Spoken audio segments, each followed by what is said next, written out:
ibadat ibaratun anil itsan bi fa'lin musyirin bi ta'zimillah ta'ala ala aqsal wujuhi fi ta'zim.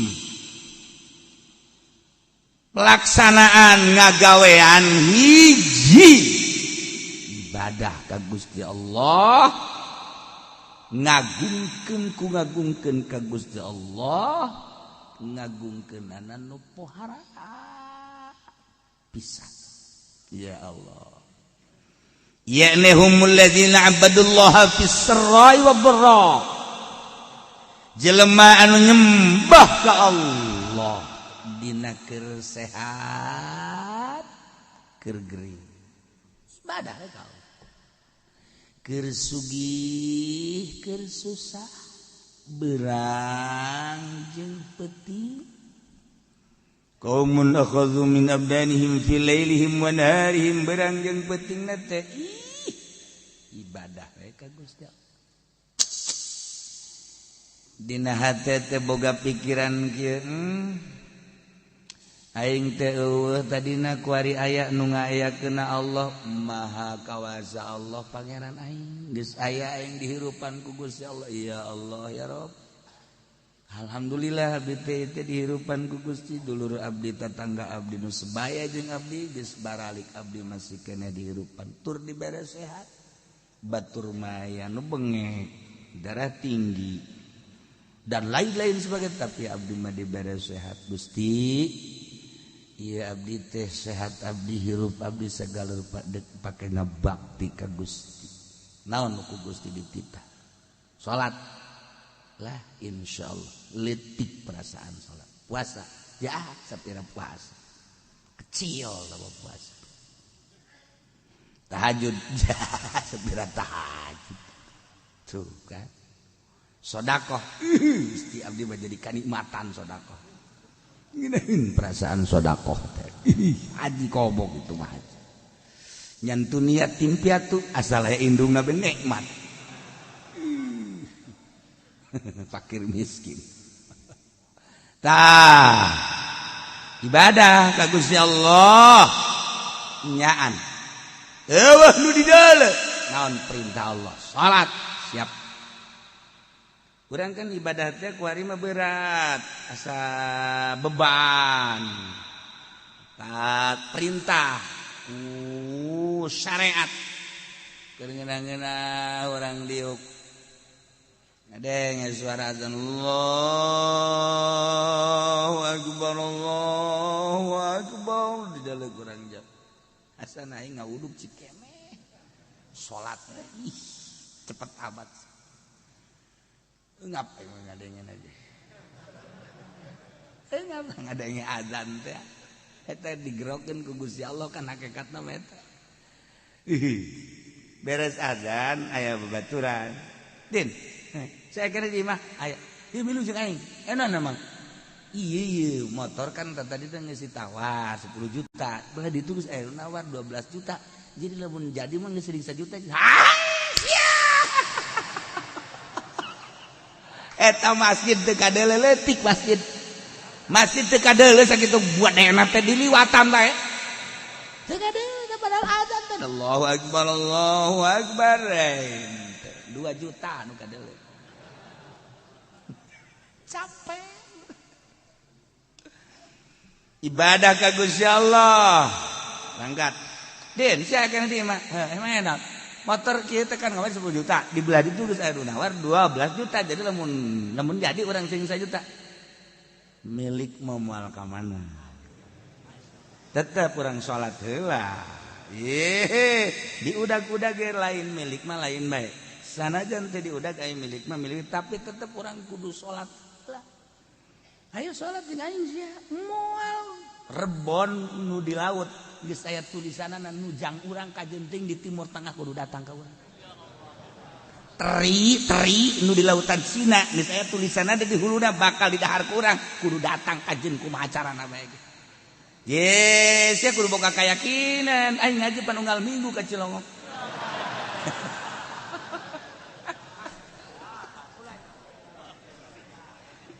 Babaturan lana teh kieu din saya dek salat bae geus aing mah dek heula bae ieu mah lamun teh mah jadi 12 juta atuh sia mah atung jatuh milu ngeuman los tas blang aing mah sapira duit 1 juta tapi aing ninggalkeun berjamaah sabaraha ganjaranna leg-leg ku sia 2 juta loh ngomong doang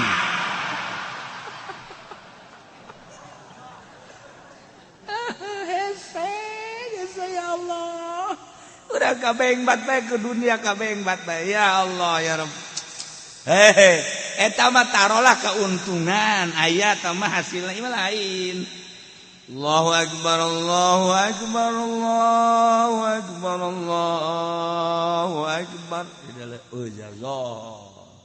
siap-siap jangan dekat masjid jol bae baturna Waalaikumsalam kawana ente nah yang kapanggih be jeung cle be di kopi aju aing teu mau rokok kebeneran atuh pangbalikeun heula dibelikeun plak eta pan uplek tah ngarokok ngopi ngarokok deureus rokona tinyana mah pun ti urang keneh aju terus bae salat geus ka mana bae eta kan rugi jasa coba lamun hebat bae kieu ente mah kopi ieu ieu ka kieu gampang orang ngopi ngapa ngarokok tapi orang salat teh lah berjamaah ya tuh salat panjang keneh waktu teu bisa aing mah ieu lamun teu berjamaah ngageter hirup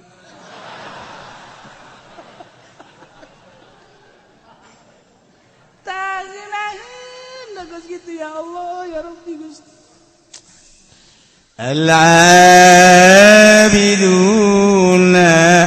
nomor kedua nu ibadah ka Gusti Allah berangjeng peting sarra wa dharra keur boga keur teu boga tetep ibadah ka Gusti Allah sehat jeung gering tetep ibadah ka Gusti Allah berangjeng peting tetep ibadah ka Gusti Allah tentu ku Allah engke bakal dicoba sia teh ku aing dicoba keur loba mah ka aing ibadahna para cik ku aing dikurangan ku ari dagangna merosot ekspor impor geus eueuh ku ari bahan bakuna geus eueuh properti ting jarungkal ku ari toko kitu keneh Indomart ge geus tinggal bangunanna doang sabar subur ge buarali karyawanna cing luh ge ku ari geus hampir-hampir goyang ayo sia dikaluar-luarkeun karyawan mulai cak karyawan teh aing geus ngaji tetap aing geus ibadah waduh mantep kamari aing loba duit ibadah coba ku Gusti Allah tak jadi bere kokocoran duit nah tetep Allahu akbar malah jadi imam gua ini sekali jadi imam atau aing kegiatan aing kegiatan nih pabrik henteu dagang henteu aing gas aing mah beh ganjaran aing gede jadi imam si akur tapi itu akur mah moal aing si akur hayu bacaan aing geus sadeungeun mun bener atuh aing silakeun jadi imam mun teu bener aing makmum ka sia bersih teh buraknya kan aya jelema hayang jadi imam bae mun sliding ku batur jadi imam ieu mimbar geus dikontrak ku aing satungtung aing aya awas ya teu meunang sangalengkah ka di awas ya ambo aduh aki-aki goblok tuh al-abidun gering urang setik tetep bae paksakeun Allah biasa bae saha nu nyaho gering eta anu terus maot aju urang salat bae kan mantep ya Allah dua alhamidun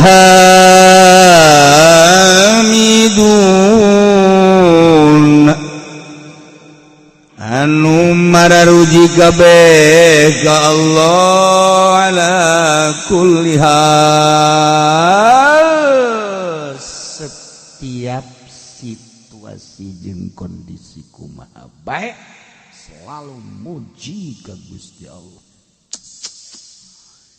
jelema anu muji ka Gusti Allah dek teu muji kumaha atuh dek teu muji kumaha sabenerna mah ka Gusti Allah urang teh eueuh ka aya nang Allah ya Allah ya Rabb alhamdulillah diayakeun geus aya di hirupan Gusti alhamdulillah abdi teh diurus ku Gusti sanggeus diurus urang sehat alhamdulillah dibere sehat geus sehat teh pan karasa kuari dahareun nu amis karasa amis nu asin karasa asin pahit karasa pahit peuheur karasa peuheur eta kan ngaranna sehat pokos kitu teh Gusti alhamdulillah alhamdulillah peuting karasa peuting beurang karasa beurang pan kadang-kadang jelema teh sehat bah beurang teu karasa beurang peuting teu karasa peuting teh sehat ngaranna ieu mah sehat alhamdulillah muji ka Allah ya Allah ya Rabb ketika orang dibere gering sales mah masih muji alhamdulillah lah sapira sales mah batur mah lumpuh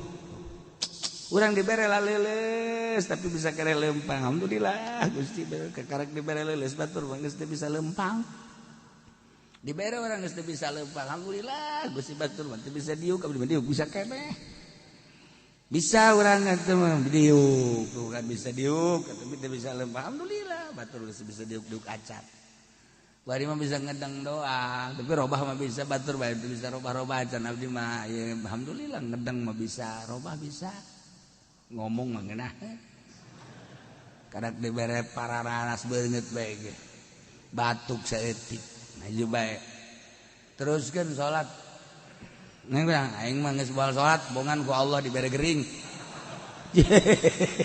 Gusti Allah tolol teh budak ku aing nyoba ka sia muji terus ka Gusti Allah alhamdulillah لأن الله أخبر عن أهل الجنة بأنهم يحمدون الله تعالى sebab Allah ngabejaan ka urang kabehan tentang ahli surga bahwa ahli surga teh maruji selalu ka Gusti Allah dina Al-Qur'an dijelaskan wa akhiru da'wahum anil hamdulillahi rabbil alamin selalu maca alhamdulillahi rabbil alamin wa akhiru da'wahum tung undanganana ucapanana ahli surga alhamdulillahi rabbil alamin takkan jeung nabi kana nabi idza ataahu al-amru yasruhu qala alhamdulillahilladzi bi ni'matihi tatimmu shalihat idza ataahu al-amru bi kurhi qala alhamdulillahi ala kulli hal lamun kangjeng kadatangan perkara nu ngabungahkeun macana alhamdulillah bi ni'matihi tatimmus shalihat tapi lamun nilai hiji perkara kadatangan hiji perkara pika embungeun macana alhamdulillahi ala kulli hal ya Allah ya Rabb masyaallah tuh ya awwalu man yud'a ilal jannah yaumal qiyamah alladzina yahmiduna Allah ala kulli hal fis-sarra'i wad-dharra pangheulana jelema anu disambut anu digerokeun anu diprioritaskeun ilal jannah ka surga yaumal qiyamah jaga di poe kiamat alladzina yahmiduna Allah ala kulli hal jelema-jelema anu maruji ka Allah tina setiap tingkah fisarra'i wad-dharra kabeh ge atuh Allah tinggal muji bae geus ka Gusti Allah mun hayang pangheulana digerokeun ka surga geus bae urang selalu bersyukur muji ka Gusti Allah dengan bahasa alhamdulillahirabbil alamin sok biasakeun ti kuari hiji at-taibun dua al-abidun tilu al-hamidun as-saihun nomor kaopatna as-saihun teh ditafsiran ku Imam Jalal as-saimun nu pararwasa kabeh ya Allah padahal asal nama saihun teh anu suruk berangkat ninggalkeun lembur dalam rangka ibadah. Bahasa kerenna mah berkelana, tapi berkelanana lain yangan ani. Iya mah berkelana si seuri heran aing mah. Ieu mah berkelana ibadah ya karim ya Allah as-saihu. Jelema-jelema anu ninggalkeun lembur ibadah ka Gusti Allah. Keberanian si Imam Jalal nafsiran as-saihun wa as-shaimun. Lantaran jelema anu puasa teh kapan ninggalkeun kangenahan dahar, kangenahan minum, kangenahan jima, kuninggalkeun dahareun inuman jima, maka sarua jeung jelema anu beberangkatan ti imahna. Ketika jelema berangkat ti imahna menuju satu daerah, eta teh kapan ninggalkeun kesenangan-kesenangan. Sapoe dua poe mah kadang bekal aya keneh, 3 poe 4 poe bakal aya keneh. Tapi kabelah ditu mah lazat adalah geus bekal. Ketika geus bekal nyana tawakkaltu alallah. Na eta saihun nu puasa ge kan kitu. Sanajan teu ngomong ka Gusti Allah sarua jeung kieu Gusti, abdi teh ieu teh dibere sehat ku Gusti. Tapi abdi ayeuna erek ninggalkeun heula dahar, ninggalkeun heula nginum, ninggalkeun heula pamajikan jimba moal. Lantaran abdi teh ieu teh rek berangkat ka Gusti, ieu mah hayang menang ridho Gusti. Padahal mah dahar halal, minum halal, jima halal. Tapi abdi hayang ngadeukeutkeun diri melalui pepegatan ala kadar datang ka magrib. Ai geus magrib mah abdi ge eta mah qada. Daharna ge teh mah nu biasa sapiring jadi 3 piring. Ai sia naonan goblok cek Allah. Ai ini pepegatan ulah rosa teh gatu magribna. Hampura bae Gusti mah. Tah eta kan pepegatan dagarana saihun. Oh, jadi atuh majaz. Majaz lah cek ahli bayan mah. Teh saihun. Wow, gede ganjaranana. Senin, Kemis atau Rajab, ya saihun sepuguh Ramadan. Sorga. Ya Allah, sakitu ge dibejaan. Komo mun teu beja. Engke sia mah nyedekeun ka aing di akhirat. Nyedekeun begitu ku malaikat ditimbang balu puasa Rajaban. Bongan ki uci teu ngabejaan, mana tak ki ucina tolol. Aing ke di akhirat di demo ku sia. Aing kitu mah geus ngabejaan. Aing datang aya naon. Jojoakan aya naon. Hah? Tadi bejaan, tadi bejaan naon. Bos aja. Ulang ngirung atuh sia ngomongna. Sia ulang ngirung ngomongna itu.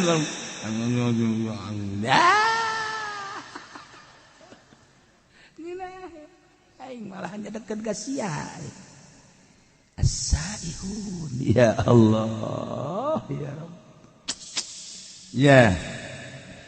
Nomor kahiji as-saimun tapi wakil cek sakalma ieu dina hadis cek dina hadis ya hatu ummati as-saum tadi atawa talabatul ilmi jelema nu neangan ilmu agama eta adalah saihun ninggalkeun lemburna ti Belaraja ti Cisoka ti SPT Espatan SPT Espatan ti Bogor ya diqurakeun suka taneuh. Nah, Sukabumi maksudna pan digelang rakasna tinggalkeun lembur bret ngaji neangan ilmu Allah saihun surga eta keur carita masih keneh saprovinsi urang lewat Jawa Tengah Jawa Timur makin jauh makin gede ganjaran wah cenah urang mah kamisro wah habis di jero cangro kacang di jero sukro suuk di jero babari comro oncom urang Sunda mah babari nyieun ngaran teh babari cilok aci dicolok cireng aci digoreng ya babari jasa geus waduh nyieun ngaran sadaek-daek bae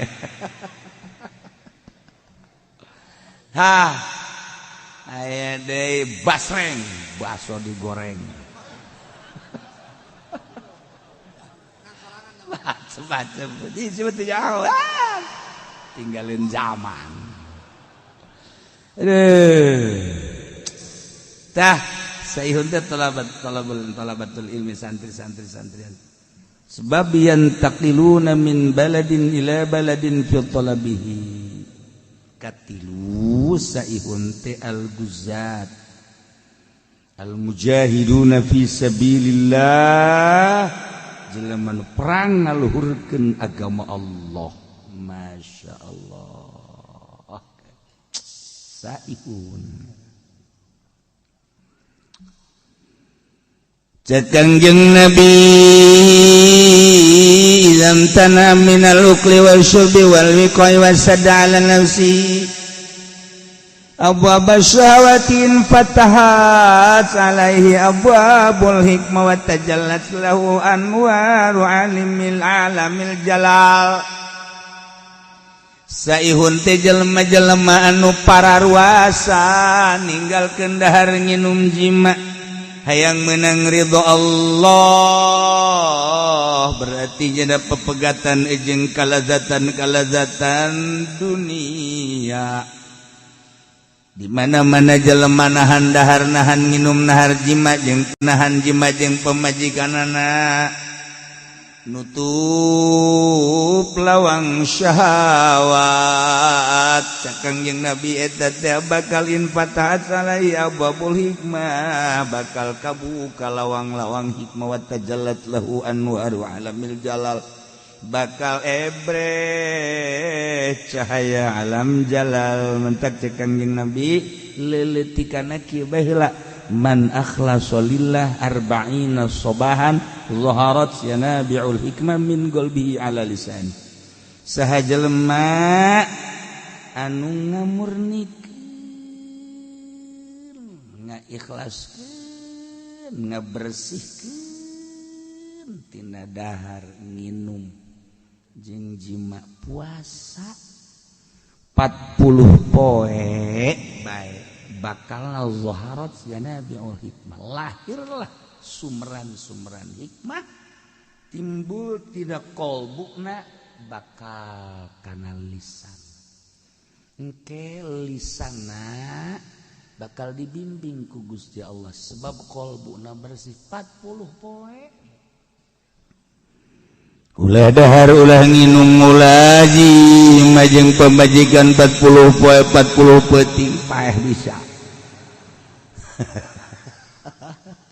lain hajulah sakaligus peutingna saetik bae berang tapa ngaran tapa ya Allah ya Rabbi abdi teh teurik belajar tapa we dina bulan Rajab teh di pepegatan heula jeung sangu jeung nginum jeung jima peutingna ala kadar be urang teh lobakeun tafakur ka Gusti Allah tadarruk ka Gusti 40 poe coba ge ieu cak Kangjeng Nabi man akhlasa lillah arba'ina sabahan 40 poe bersihan zaharat yanabi'ul hikmah bakal lahir sumran-sumran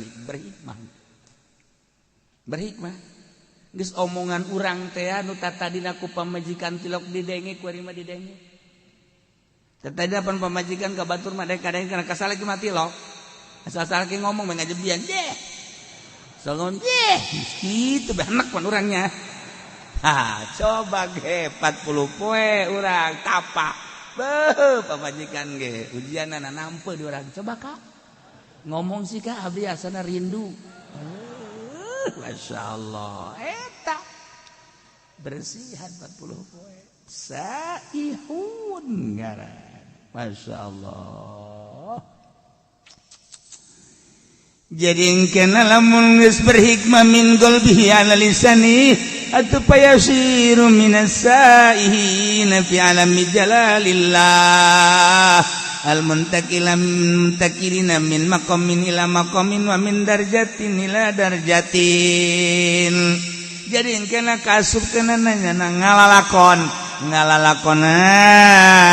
fi alamir ruhaniyah mindahkeun alam jasad ke alam ruhani atau kudu ditapaan. Iyalah ngaranna saihun. Saihun. Di Bani Israel baheula teh aya hiji perguruan di mana-mana asup kadinya guru ruhani. Kita puasa tapang ngaranna riyadhah 40 poe 40 peti. Lanjut kuari ge masih. Masih bae di Israel di Bani Israel. Asal geus tapa 40 peti delejeung degena berubah. Ambeuna berubah. Kuari geus jadi aya di alam ruhan. Hebat eta perguruan. Perguruan ruhani mun kuari thariqah nu asli. Nah, aya hiji jelema asup kadinya. Eta teh bagi teh tukang zina. Lacut mabok. Aing asup ke perguruan ieu lah. Riyadhah jana 40 penting biasa bae cara itu sesuai jeung aturan guruna. Baturna lah lulus nya mah henteu. Batur lulus nya mah henteu. Dedeulean batur geus beda, dedengean geus beda. Perasaan geus beda nyana mah tetep bae ngabaged. Laporan ka guruna. Cenah Kangjeng Nabi. Man akhlasa lillah 40 subahan yuharat yanabiul hikmah min qalbi ala lisan. Kula geus kurang kumaha cek cenah ieu. Nges ninggalkeun lembur, ninggalkeun dahar, ninggalkeun nginum, ninggalkeun jima. Tapi kok batur lalu lulus kula henteu? Mana ucapan Kangjeng? Bau nungtutnya na. Cek guruna tenang. Dipandian ku guruna. Pandian doa. Bareng guru. Bareng sia. Bareng. Doakeun ku guruna. Di mana ieu sih kasalahanana menta ka Gusti Allah ya Rabb. Ieu budak teh hayang bener tapi ieu geus diriadahan 40 penting masih keneh di mana kasalahanana. Dibere ilham ternyata orangnya anak jadah, anak zina, bahkan indungna masih zina keneh. Jadi gangguanna ti indung. Gangguanna ti indung. Langsung didatangan ku guruna. Nyai. Wah, order ya jadi. Siapa tuh nyokan pakai sorban meureun, anggap order bae. Kecuali si eta elos. Bantu aing. Yaksi. Ai bangsana babeurnya.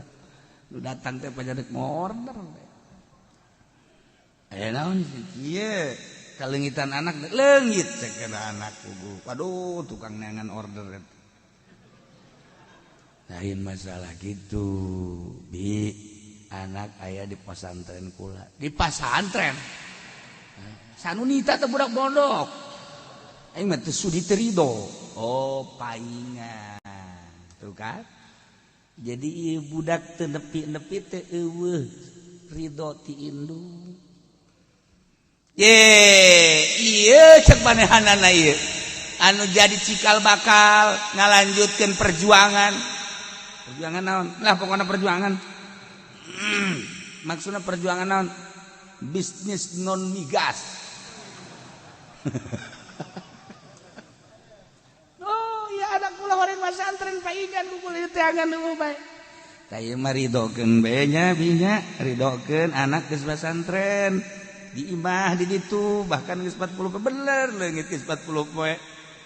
Ieu ngajakan apa hayang sorangan manehanana hayang mengabdikeun diri ka Gusti Allah lantaran kaya miskin beungar nu kukumaha ge bakal paeh becek man lah mani ngabdikeun diri bae ayeuna riadoh masyaallah teh budak ku suci-suci teuing pikiranana padahal dibere dahar tina hasil non migas.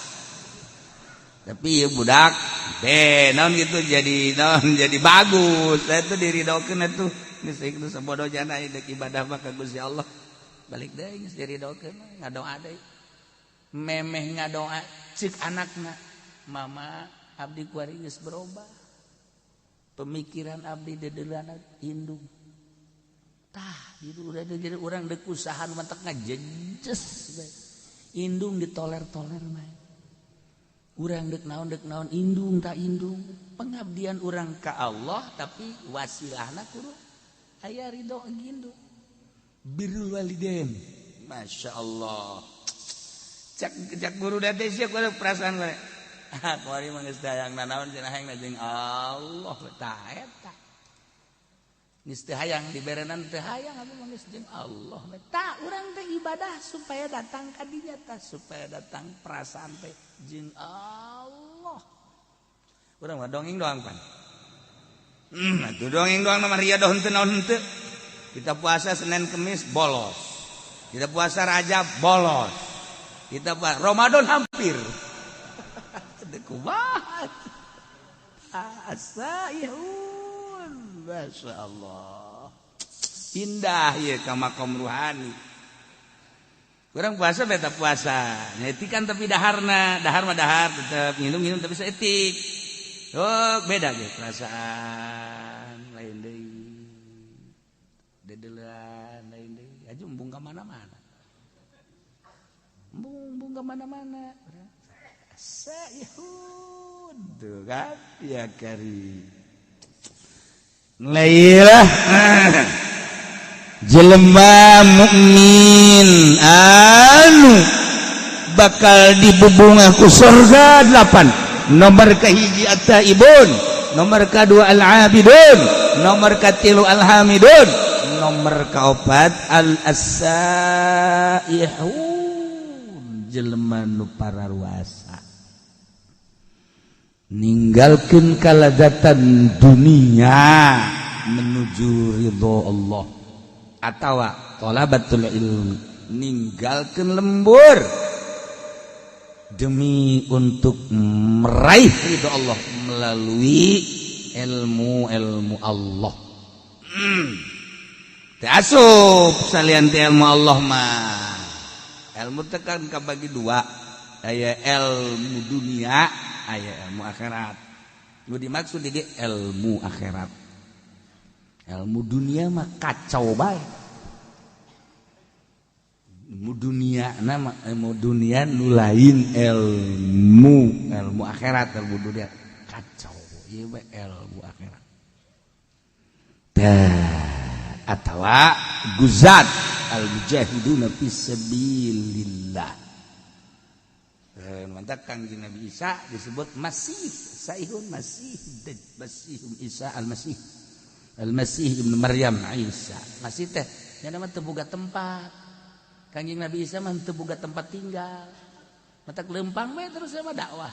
Terus Masih Ibnu Maryam. Teu boga tempat. Mantak urang kuari riweuh amat teu boga tempat bage kudu membingung. Kangjeng Nabi Isa mah teu boga. Teu bogaeun sajengkal-jengkal aja. Ya Allah. Nu laloba ge ditaringgalkeun ku urang geus itu urang kumaha Allah bae. Cenah dibere alhamdulillah, teu dibere alhamdulillah. Tah supaya datang ka dinya tah. Hese.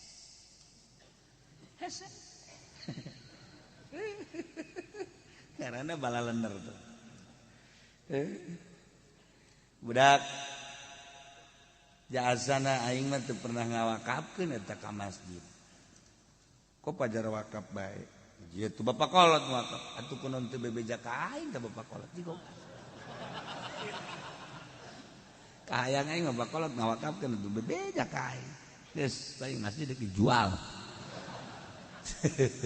Masya Allah, kayak lain nambahan wakaf, pendahan ngejual wakaf.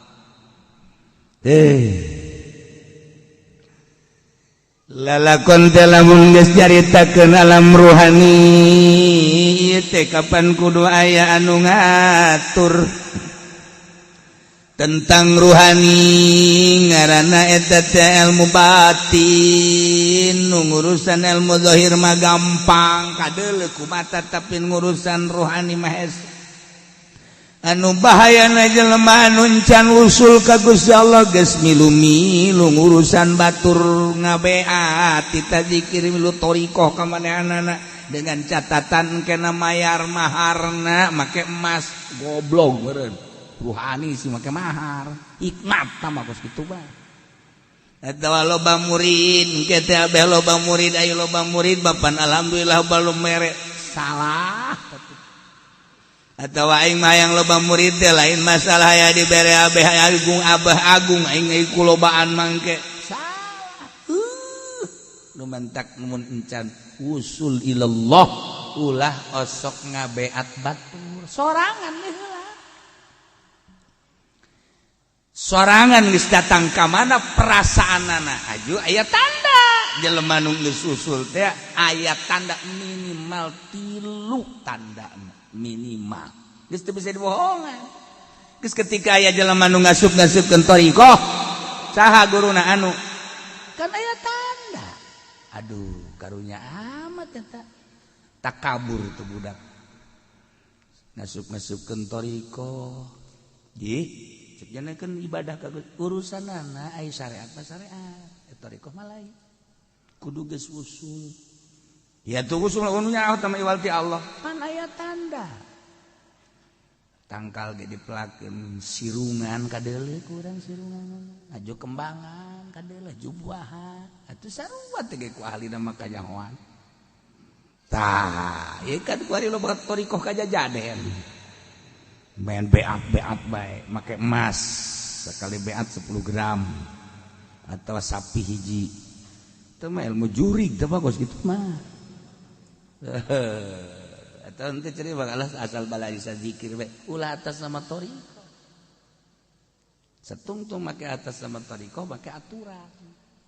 Ikan dek mindahkeun alam tina alam jasad ke alam ruhani. Kan di alam ruhani urang urusan roh. Tinggalin ke bakalna jasad. Zikirna ge kan urang teh kuari mah zikir ruhani, misalnya zikir jasad. Islam zikir ruhani engke urang bakal ngelengan sebab dibawa kana roh. Terus kudu anu ngabimbing. Ieu teh basuda asayahu. Jelema anu ngalang-lang buana berangkat ninggalkeun jasad ndek menuju ruh. Asayahu. Batak di manaan? As-shaimun. Pasti atuh sorga ieu mah jelema. Sorga. Neangan kuari urang teh anu bebeneran deuk ka Allahna. Anu lalampahanana teh lillahi ta'ala. Di lembur urang teh angan kiai namun salat nu lillahi ta'ala, alamun ngazakat lillahi ta'ala. Kiai eta lamun ngaji embungeun dibayar, nya nama tilok make turga target. Lamun make turga target eta mah lain kiai nu kitu mah ngaranna ronggeng. Mun aya kiai make target nu kos kitu ngaranna ronggeng kiai hijikeun jeung sinden Karawang. Saipun mah lain kitu lillahi ta'ala. Oh, sasalaman ipis teu kudu urusan nama lillahi ta'ala ditarima ge paling 10.000. Barang mung kandal mah teu kudu. Ente. Ulah ente.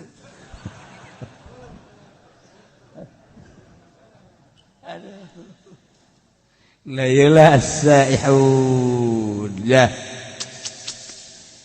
Di urang perkumpulan halqah. Riungan thariqah eueuh.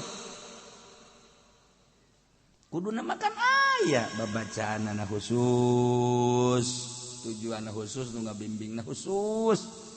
Cara ashabus supah geus ulah hayang nanaon. Geus abe ulah kabita neuleuh motor, teu kabita neuleuh mobil, teu kabita neuleuh jabatan makomo. Hiji we Allah.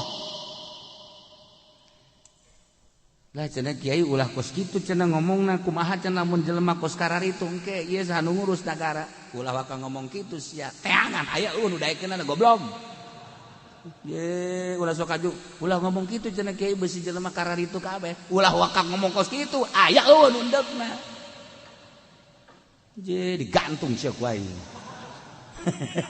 Teu sok arep ngomong kitu atuh cenah lain syariat Kangjeng Nabi cenah kos kitu mah kumaha lamun jelema kararitu kabeh. Ayo saha nu endegna? Saha nu endegna ayo. Ninggalkeun warung, ninggalkeun toko, ninggalkeun tani, ninggalkeun bisnis, ninggalkeun pamajikan, ibadah bae ka Gusti Allah. Aju cek cenah ngomong atuh mun kos kitu kabeh teh mah ulah waka ngomong kos kitu kabeh sia we endegna moal. Tembak sapoe. Parangsana naon beureuh. Hese ugu. Pan Kangjeng Nabi mameme diangkat jadi rasul teh hubiba dibeke ka resep kola.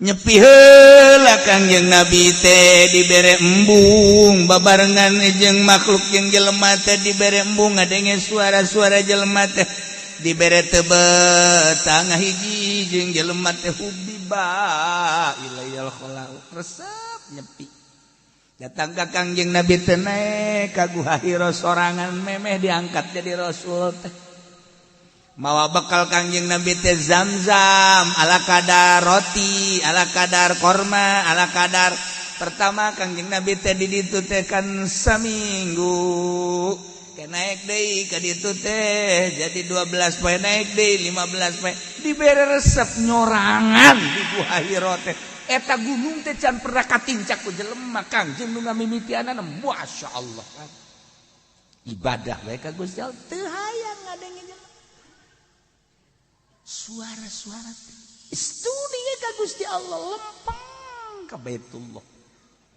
ibadah tahanus ngaranna dibere resep kos kitu nu mah tak wajar lamun malaikat Jibril datang sebab keur nyorangan urang mah kuari can pernah riadoh di pondokna ge di pondok modern boga jaringan organisasi barang datang ka imah deuk urusan agama ti mana horeng tai podol sero teu pernah tapa ieu di pondok pesantren Salafiyah bae kuari geus unu tapa komo di SMP lain soreng senawiyah maksudnya lain ulah tapi lain di urusan agama tama administrasi ulah dipotong atuh kiai sekaligus ngomongna ke admini jeung terasi kan jadi beda aing bae aing ngomong tah engkena jadi kada demes kana dunia kada demes engkena kada dunia lah cenah kiai henteu ieu mah deuk nyeun pondok pesantren modern tapi teu kada demes kana dunia nonggeng aing mana jelemana beungeut tak kos kumaha Kiai Salafiyah hese ngariung asal tadi dibere berkat bae haju bae ngahiung ulah sok kasinggung iya mah deuk nyaritakeun lain nyinggung hese maksudna hese mantak neangan kiai nu asup ka Golkar lillahi ta'ala mana coba kiaina mana sia asal teu ikhlas atuh mal beres Maksudnya ulah lain, ulah berarti hese, itu kelihatan hese. Atau mangga bae eta mah. Henteu cenah nu di NU mah ikhlas. Mana bangetna? Banget mah ikhlas mah kumaha emang? Lain ge. Henteu cenah nu di HTI mah. Ieu mah di huruf dah. Maksudna kumaha? Kieu kudu riyadhah heula. Geus beres hasil riyadhah keteu hayang kana dunya. Nafsuna geus bisa dielehkeun. Hasil riyadhah hiji waridu di deuleu agama mangga deuk dicing di NU macang caya. Ndek boga organisasi mangga, ndek di HTI sekae, ndek di Hurud pede, di Muhammadiyah sabodok, geus ikhlas jasa. Acara ieu mah dek di Golkar bae lantaran ieu mun kiayan mangga asal ulah resep geus kana dunia. Demi agungna bangsa jeung nagara aing dek cicing di Golkar. Aing dek nyieun yayasan, teu hayang aing mah kana dunia. Ieu mah bener-bener ngadidik atuh mah. Tuh kan hasil riyadhah heula engke karasana mahnit jelema lamun geus tersep kana dunia urang hayang deukeut tapi lamun resep bae kana dunia urang embung okos ka Habib baheula mah urang resep jasa ka Habib teh lantaran teu resep dunia ya sing iki mah mengkonon ka kiai deh ka kiai ka guru baheula makan di ajeng-ajeng mama sumping kuari mah itu guru datang deui karena ke minggu kamari ku geus datang deui bejakeun aing eueuh kitu geus teu hayang kapake jeung guru goblok ulah disalahkeun habibna ulah disalahkeun kiaina nu disalahkeun kepribadianana cinta dunia ajakan ngaji ku kabehan nongkrong sapeker dulur ayo orang ngararaje teu hareangeun masyarakat kunaon lain deuk ngaji di benak hatina hayang dibere di benak hatina hayang meuli ban setipan pun siang hooh bersihan riyadhah ngaranna sok geura di gunung urang cicing udag ku jelema di leuweung urang cicing di udag ulah aya hayang dibere ulah hayang dunia hiji Allah as-saihu puasa teu dahar teu gilu mah gampang tapi puasa ulah hayang dunia mantak lamun hayang luhur sahabat datang ka Kangjeng ya Rasulullah kenaon abdi mah ieu teh hayang luhur mungguh Gusti ibadah abdi hayang dihormat ku jelema ulah menta ulah menta dihormat ku jelema satungtung sia menta moal dihormat jeung bakal dijauhan ku jelema kok kitu sia Rasulullah sebab dunia dipake karesep ku kabehan siana resep atuh besi kacokot kan ku sia usahakeun sia ulah menta bahkan batul mere ge ku sia ulah ditarima coba ge mun teh diudag ku jelema coba abdi rek meraktekeun dipraktekeun ku sahabat masyaallah datang ka ngarumpul di sisi imah ya ini kamarana iya kula iya mawa iya korma iya mawa roti iya mawa iya yang kadahar henteu aing mah teu hayang geus hayang adi tuh henteu mah hayang kadahar bae antri jelema mun kuari antri ka Haji Pendi ditarima ngawarung aing teu kudu balanja ceknya lah ieu sakit tolol di mah rokok diberean dijual roti diberean dijual kabeh dijual nah ceknya ieu mah teu kudu modal emang dek tolol mah gampang asayuna hese asayuna teh ye kudu berangkat madak dimaknaan ku asaimun teh eta teh lain sembarangan nomor kadua talabatul ilmi santri eta kan santri teh ninggalkeun lembur jauh ka dulur ka indung ka bapak sanggeus cicing di pondok ngaji bae aju indung jeung bapana kadang-kadang pohoan nu kuduna mah sabulan dikiriman deui bani mah poho sebulan setengah can dikirim depan eta budak mado terbengkalai tadi pondok teh ya. Masya Allah nyana ge ngalamun be aing si boga bapatan teh ye. Aduh ya Allah ya Rabbi. Aja budak lah balik bae mah jatuh dikiriman. Balik Waalaikum. Saji jasia balik ieu. Aja nanaonan sia balik tuh. Lain disambut nanaonan, Bang. Kuduna makan mikir heuh aing telat ye. Ieu mah lain nanaonan sia balik. Ye. Teu panetan henteu lamun nyeri hate anakna. Kulantaran anakna geus nuju leuna Allah. Gas aing mah geus kajen teu dibiayaan ge ku Gusti Allah ja kiaina ge mere dahar ieu ka aing. Tungtuna mah neumleukeun we Pak. Ta ieu tola badol ieu pegatkan tina segala mah teu gede ganjaranana. Masya Allah puguh guzat mah. Ieu mah teh dibandang as-shaimun. As-saihun lalakon ibadah ninggalkeun alam jasmani menuju alam ruhani.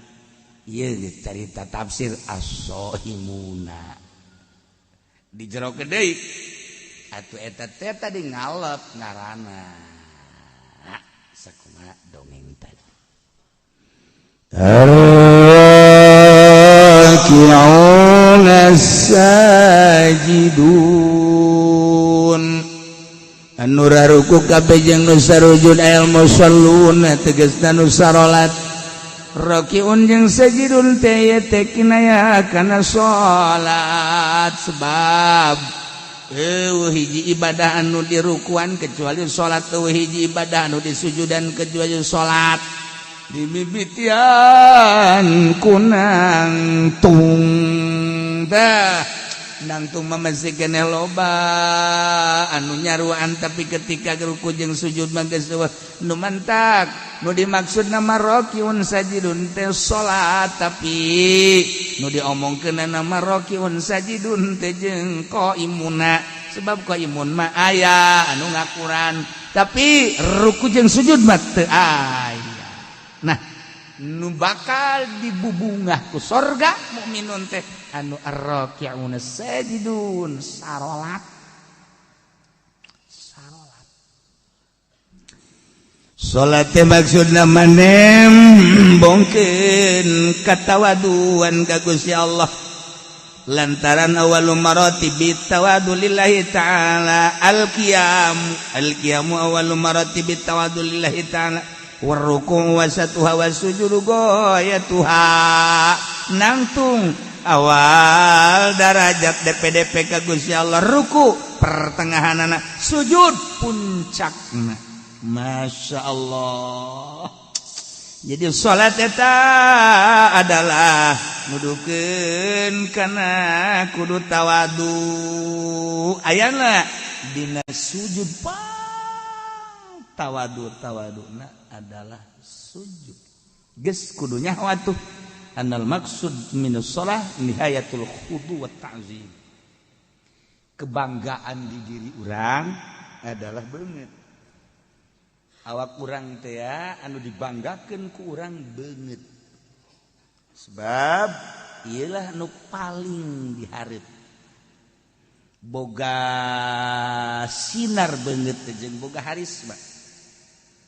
Urang lamun neuleuh beungeut SPM beus serem atawa beungeut jawara mata beureum kumis mablang jagot sempong awak kuru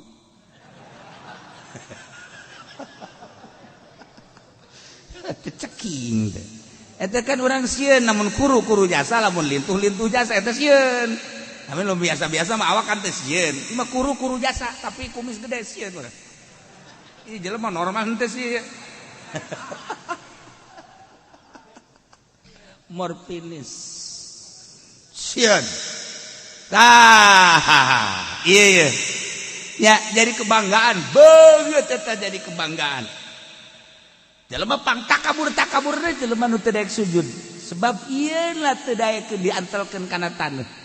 Saat si kasep, saat si ganteng, saat si gelis, saat si hebat tetapi manehanana daek wudu kemudian salat Allahu akbar diperhatikan kan ku Gusti Allah nangtung awal maratibit tawadu rukunya na masyaallah begitu sujud beungeut sakitu dimumule jeung mulyana tapi dia diantelkeun kana tanah nu mentak panghebat-hebat nama urang lamun salat di kamar nu hebatna langsung antelkeunana kana tanah di masjid mah eueuh pan kuari mah taneuh eueuh kuari mah marmer sakitu di marmeran kita teh kusu urang mah ke samping pang bagusna pamer teh urang kita mah tamer urang tamer nyana pamer urang mah tamer nyana mah pamer maksudna samping nupang bagusna baju nupang bagusna sajadah nupang bagusna ya di jero masjid nupang bagusna kopeah nupang bagusna geus kabeh pang bagusna salat apa ngajamin husu kolbuna can dibersihan mah lain terletak pada pakaian pada kolbu pakaian mana bagus deh kumaha engke kolbuna geus bersih mah ngunaheun ieu kolbuna supaya nyebut Allahu akbar teh hiji Allahu akbar Allah maha agung supaya datang urang ka Allah maha agung salat urang teh ya bener-bener tawadu jadi berarti beneran salatna aya sahabatna Rasulullah salat hayang bener sih kumaha ti mimiti wuduna nu bener cak Kangjeng wuduna heula nu bener lamun wuduna bener salat teh bakal bener tu wuduna teu bener sakumaha papatong hisang ieu wudu teh salat teh wal bener wuduna heula nu rapi hadirkeun beres salat ngiraheun bakal ieu kahuswanana engke ku Allah dibere aqrabu ma yakunul abdu ayakuna sajidan pang deket-deket da kaayaan hamba keur sujud ka Allah ketika urang keur sujud deketnya sarta ka Gusti sebab urang dek nempelkeun beungeut kana taneuh mun deuk menta urang keur sujud ka Allah keur sujud Kangjeng Nabi kakuping doana la usi sanaan alaika anta kama asnaita ala nafsi keur sujud Kangjeng Nabi a'udzu keur sujud Kangjeng Nabi a'udzu biridaka min sukhdika wa bi mu'amatika ridha min mu'afatika la usi sanaan alaika anta kama asnaita ala nafsi Kangjeng Nabi keur sujud kan maca eta ya Allah ya Rabb urang ge mantak naon sih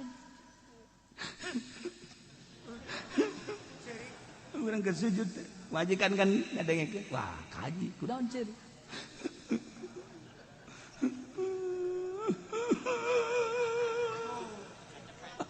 majikan ge bagdara milu nya ge milu ceurik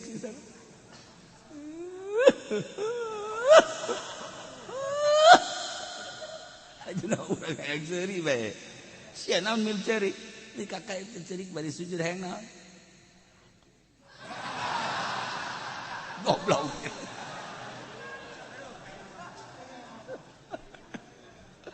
eta keur sujud urang naon kabutuh urang masyaallah ar-raki'un as-sajidun salat beungeut tu sakieu mulyana dimumule ku urang tapi daek dipake sujud geus sorga iyalah ar-raki'un as-sajidun masyaallah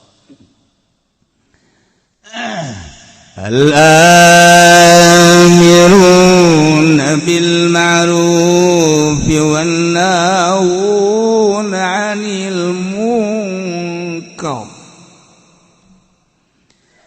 urang nu nyaritakeun salat nya ieu keur carita bae heulanan Sayyidina Abu Bakar Siddiq radhiyallahu salatna 2 rakaat nya mah penting sholli sunat tahajud rakaatin Allahu akbar 2 rakaat doang ngan saquran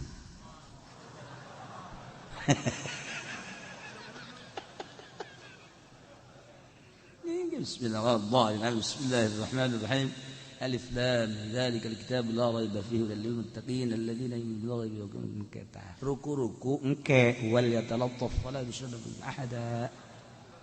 Allahu akbar. Rakaat kedua wal yatalattaf datang ke kul a'udzu birabbin nas. Sayyidina Abu Bakar Siddiq radhiyallahu. Sayyidina Umar salatna sarua 2 rakaat saquran. Sayyidina Utsman mas sarakaat saquran. Jadi 2 rakaat teh 2 Quran. Ulah loba omong anu sajenya. Ieu mah urang asa urang nyaho bae mah heulanannya. Ulah loba omong eungap kadengena. Lu bentak Sayyidina Utsman mah gelarna ge Zinnurain. Zinnurain teh ngabogaan 2 cahaya sebab nikahna ka putri Kangjeng 2 diborong Sayyidina Utsman. Ye, Ruqayyah pupus nikah ka Ummu Kulsum. Tak Ummu Kulsum pupus nikah ka Siti Ruqayyah. Eta Sayyidina Utsman mentak Zinnurain perintah ku Gusti Allah, ti Gusti Allah kawinkeun deui ka putra Anjeun Muhammad. Sebab naon? Salat tahajudna sarakaat saquran. Jadi 2 rakaat 2 Quran. Percis kos urang mah kitu.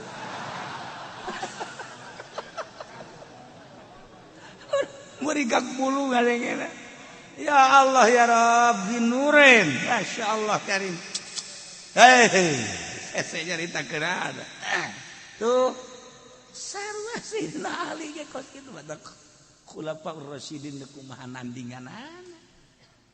Ye. Ese ngomongkeun anak urang. Insyaallah karim. Kabelah dina dihitung ku urang, dihitung pembacaan. Lamun hayang tamat teh hayang tamat coba. Urang dikejar, lamun urang sajud seperempat menit. Seperempat jam. Berarti kan sajam sabaraha? Insyaallah. Dan sakolana teu naik meureun budaknya. Kunaon kadinya jawabanana. Inditkeun pod.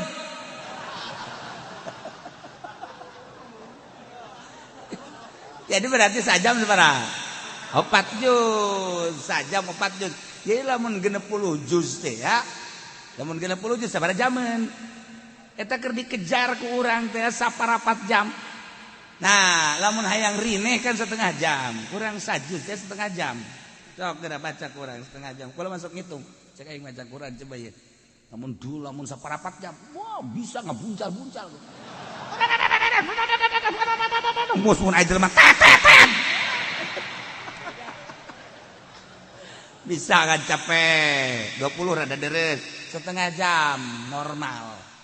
Eta nu lancar setengah jam normal. Aing nginaheunana mah atuh sajam. Lamun sajam sajuz. Atuh berarti lamun hayang 60 juz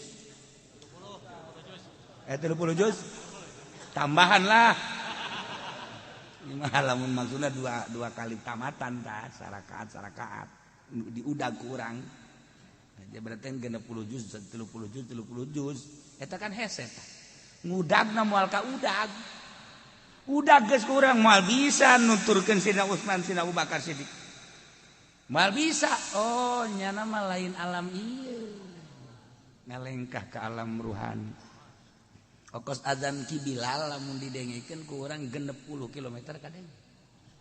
Ki Bilal suarana. Allahu akbar. Allahu akbar. 50 kilo. Kadenge kaselan berarti. Coba Haji Pendi tidak adzan. Ayo coba. Di luar eta ngadenge bae kotok anjing bikeun ka sia. Kotok batur. Bilal 60 kilo masyaallah karim. Moal bisa diukur ku kumaha ge eta mah suara karomah tah mah. Suara karomah jelema keur ngangon kararieu bae. Jelema anu keur di sisi jalan kararieu nu di imah kararieu Ki Bilal eta begitu adzan masyaallah. Nu tengah jawab, buah beh dihitung 30 kilo. Suara karomah. kuari ge urang bisa make HP. Streaming. Bener teh ngomong eta streaming. Tama baju awewe streaming mah. Aduh, Gusti Allah. Ieu keur carita karomah mal ka udah urang teh mah geus alam nang. As-saihun ar-raki'un as-sajidun. Aduh masyaallah. Pokoknya orang nyaritakeun sahabat-sahabat tentang maca Quran. Urang geus tinggal tabena bae mangga hese. Urang hayang istiqomah bae hese maca Quran. Al-amiruna bil ma'ruf wan nahuna 'anil munkar. Anu bakal dibere pangbubungan surga teh mukminun anu selalu merentahkeun kahadean. Ma'ruf nomor hiji adalah iman, merentahkeun iman. Wan nahuna 'anil munkar, anu ngalarang tina munkar. Hulu munkar adalah kafir, berarti merentah iman ngalarang kafir. Eta kapan pang gede nah pagawean. Lamun urang mita iman ngalarang kafir ka jelema nu kafir, timbul bakal naribut. Mantak jawab perangan. Al-amiruna bil ma'ruf wan nahuna 'anil munkar, perang ka jeung kumaha. Hiji-hiji atuh. Hiji-hiji heula. Al-amiruna bil ma'ruf, merentahkanlah kahadean. Dimimitian ku marentah iman, belah dituna marentah ulama maksiat, marentah karena keadaan ibadah. Wa nahuna 'anil munkar, yang berat mah nyegah tina munkar.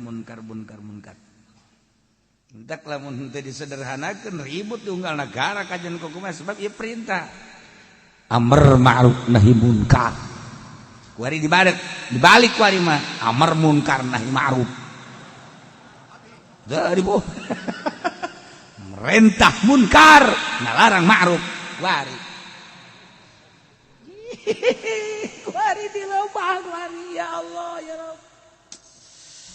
Geus urang atuh mah sabisa urang bae, amiruna bil ma'ruf sabisa urang, naon nu urang bisa diparentakeun, jeung naon nu urang bisa dilarang. Cara urang bae melalui pengajian, melalui rajaban, maulidan, jeung sajabana urang terapkeun al-amiruna bil ma'ruf wan nahuna 'anil munkar. Sabisa-bisa urang sebab teu bisa kuari melalui birokrasi di negara, geus leupas negara tina amar ma'ruf nahi munkar. Lepas. Nya mah geus teu urusan amar ma'ruf nahi munkar, geus leupas. Masyaallah, karim lepas.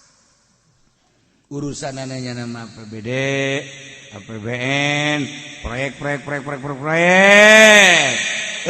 Urusan agama.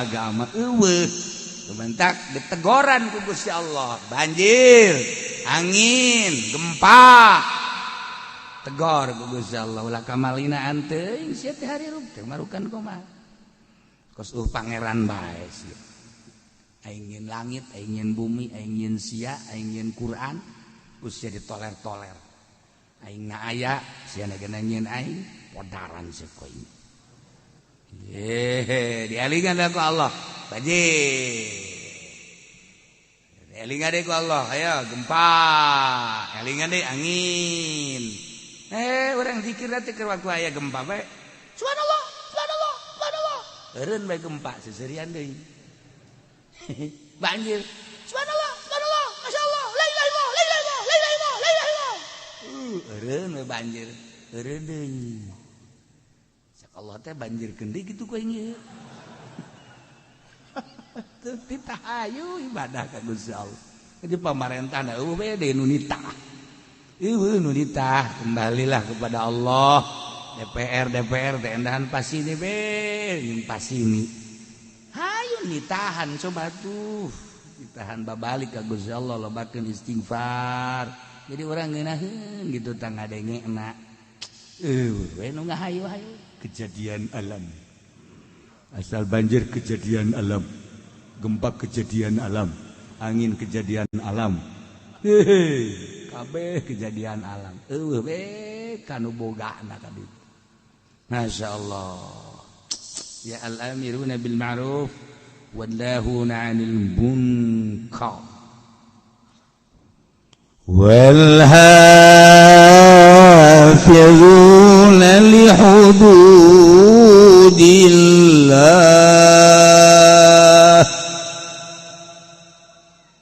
Jeung jelema-jelema nu ngaraksa kana batasan Gusti Allah. Maksudna batasan teh li akamihi, tegasna manu ngajagaan kana hukum-hukum Allah bil amali biha ku ngamalkeun kana hukum-hukum Allah. Mun hayang nyaho gede na hukum sapotong ayat ieu. Wal hafizuna li hududillah. Sapotong ayat eta teh sakitu tah nyaho bakal gedena, bakal gede dah hukum Allah. Emang kumaha? Nu ngajagaan kana hukum Allah. Hukum Allah teh disebut taklif. Ari taklif teh pamerdih. Pamerdih teh perintah kabagi dua, aya ibadah disebut ubudiyah, aya muamalah. Ibadah ya ieu teh urusanana patalina jeung salat. Jeung beatuh engke dina fikih babus salat. Jeung nu patali kana salat wuduna, jeung patali kana syaratna, jeung patali jeung pembatalanana. Ieulah hafizuna li hududillah. Hita salat. Engke salat lagi aya fardu, aya nu sunnah, aya nu makruh, anu haram. Oh. Ieu hafizuna li hududillah. Puasa. Babagian ibadah, puasa. Ieu kan puasa tah.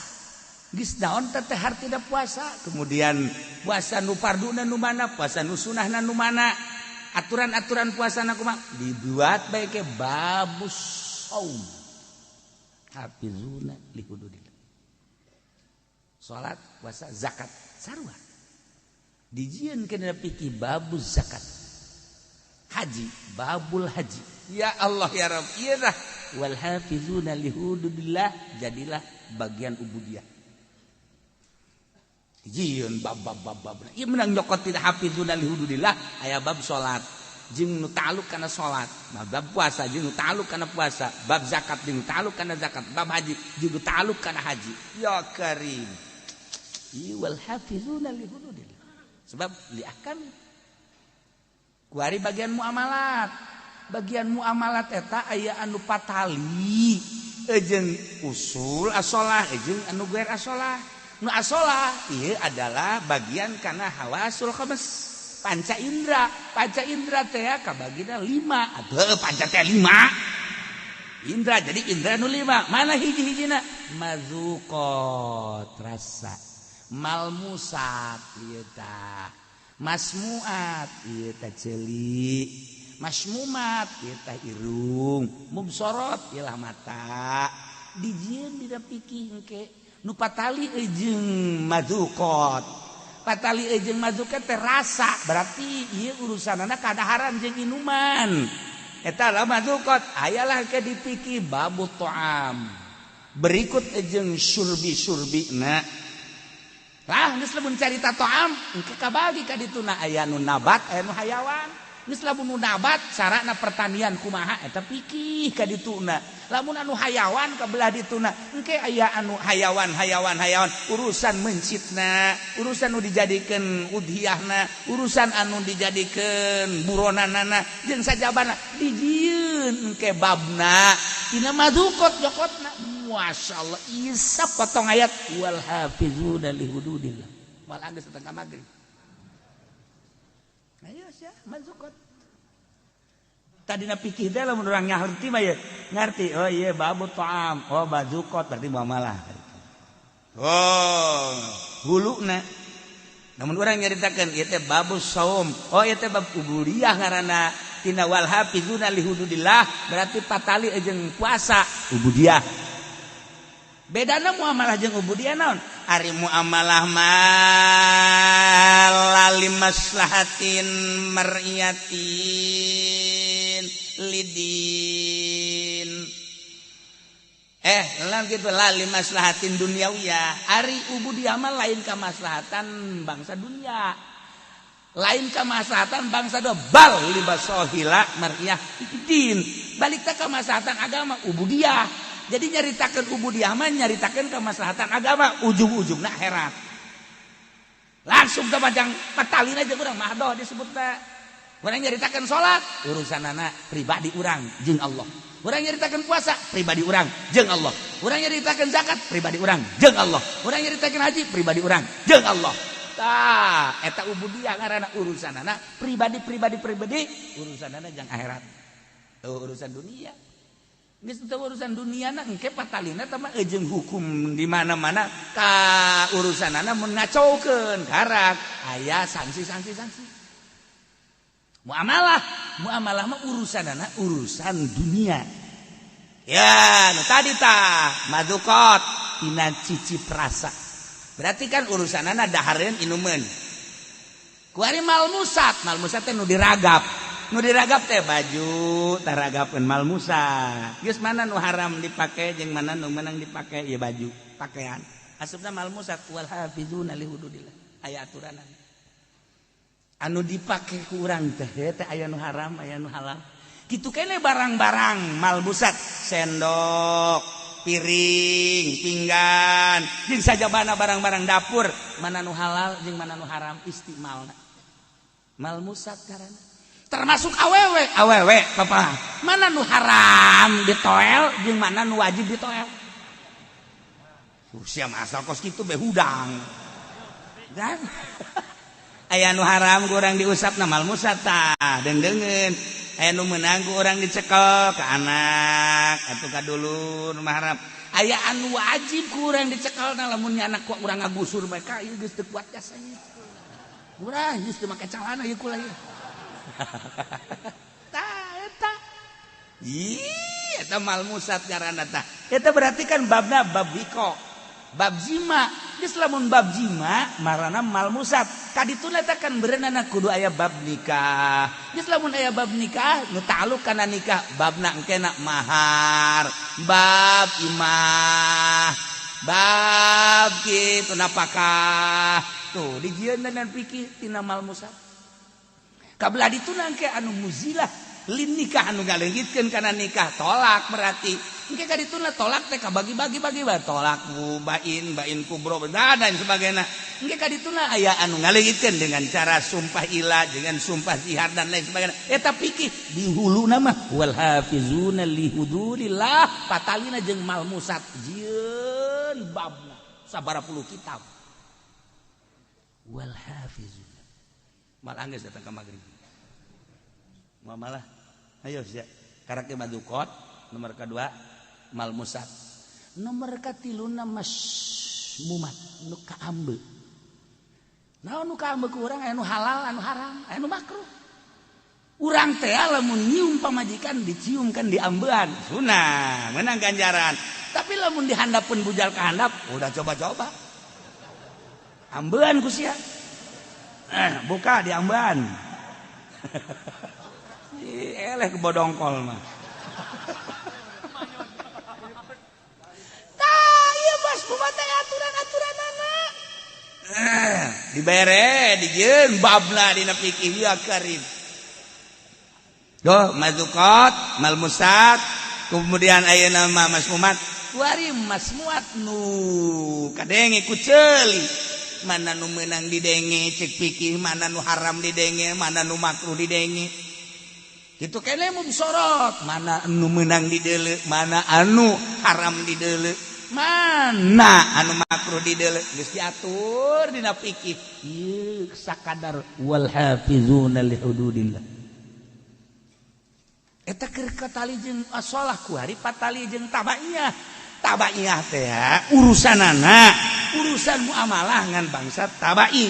Nah itu ya urusan anak aya anu hak milik kejadian aya anu luar milik aya anu jadi milik ya, dengan sendirinya aya anu wajib jadi nggak milik kudu jadi sabab kudu jadi naon gitu ngaranna dibere aya dan lain diatur jadi milik ku sebab jual beli B ngaranna dijieun engke dina fikih babul bae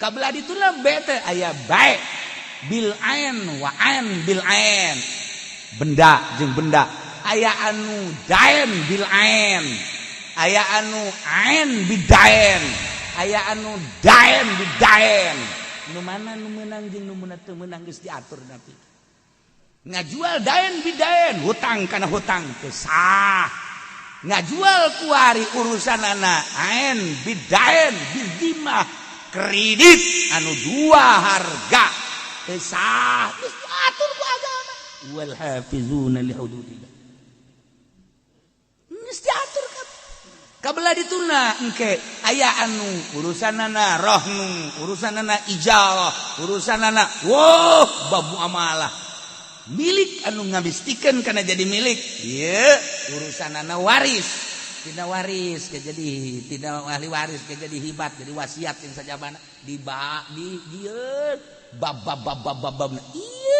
tina wal hafizuna li hududillah masya Allah karim nah kabelah dieuna aya hak gonimah fae dan lain sebagainya ta eta teh kakarage kasupkeun kana jalbil manafi sedangkeun kabelah dituna daril mafasid dua hukum teh lamun teh jalbil masoleh daril mafasid urang carita keur jalbil masoleh sakitu panjangna sabaraha puluh kitab sabaraha ratus jilid bab-bab bae tadi tangges pohara tah lamun ku urang diatur rinci sedemikian rupa bakal nyaho urang panyokotanana ieu ti dia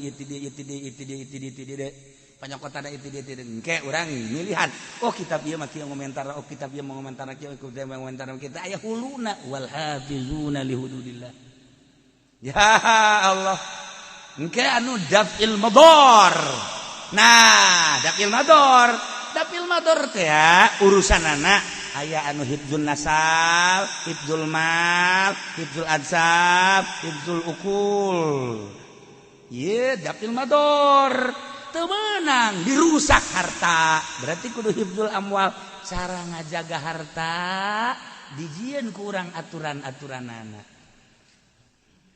kemudian ansab turunan hifdzul ansab nasab berarti kan kudu dijaga kurang ketika urang tengah jaga turunan kena sanksi tuh kan andai kata urang ngarusak harta cara ngarusak harta aya nu iklan anu kopiah keur iklan jelas-jelasan berarti kan maling lamun anu sasamaran berarti kan nyopet kan aya aturanana iya karim geus lamun ayeuna jelas-jelasan kumaha hukumna dina fikih nah sarikoh ngaranna lamun ayeuna sasamaran eta ngaranna copet kosi eta copet ngaranna